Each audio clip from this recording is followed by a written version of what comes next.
Hi, let me summarize the Bersin Deloitte learning maturity model.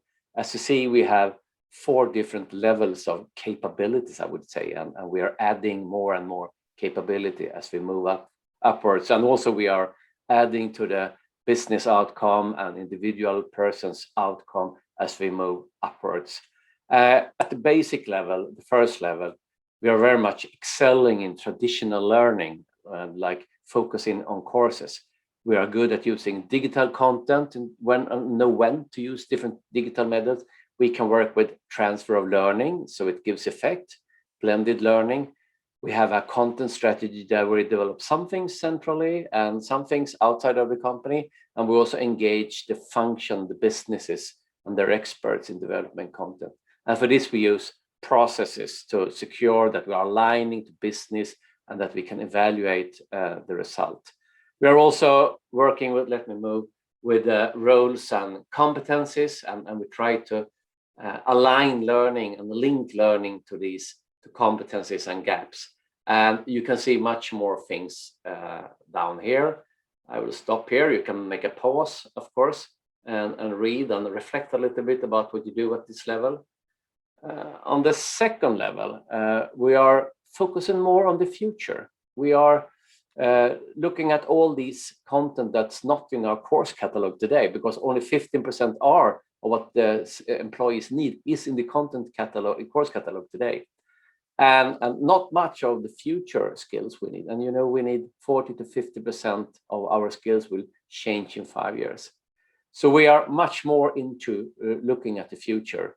And for this, we use external course libraries, and to give everybody the content they need, we need to work with curation to make it relevant and curate that content.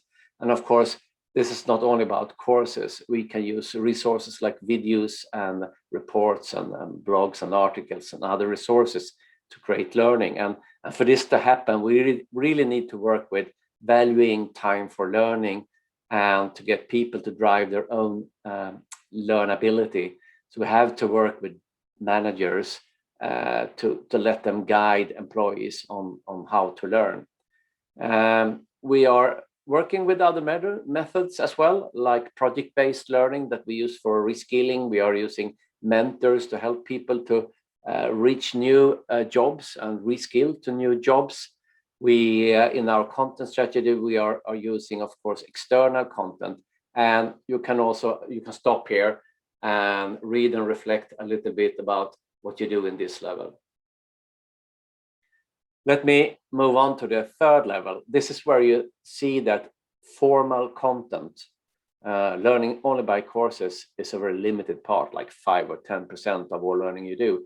You learn so much more about experiences from others and the flow of information in our environment.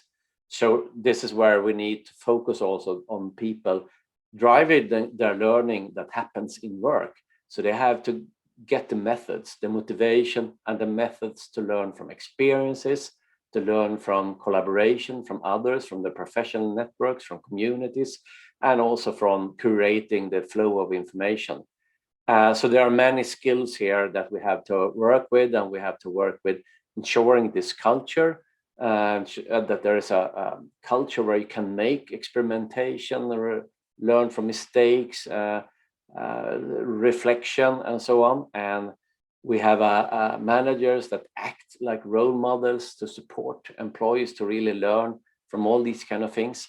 And there are more things you can read here if you pause and look a little bit and reflect on the capabilities that make up continuous learning, really meaning learning happening all the time at work, but not just by chance.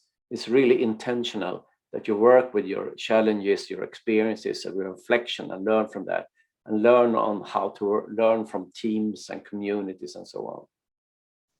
So let me move to the last step. This is really where you embed learning in the work itself. It means that when you have a new system, you figure out where to support end users with support systems, performance support, or learning that pops up and it's embedded in learning, maybe data that gives feedback to employees to know when to correct themselves and so on.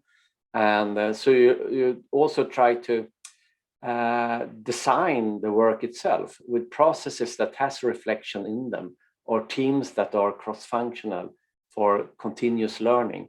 So at this step, culture is really important, and like learning is the part of the brand. This is how you attract new employees. This is what you tell the rest of the world, that you are learning, you compete with the rate of learning.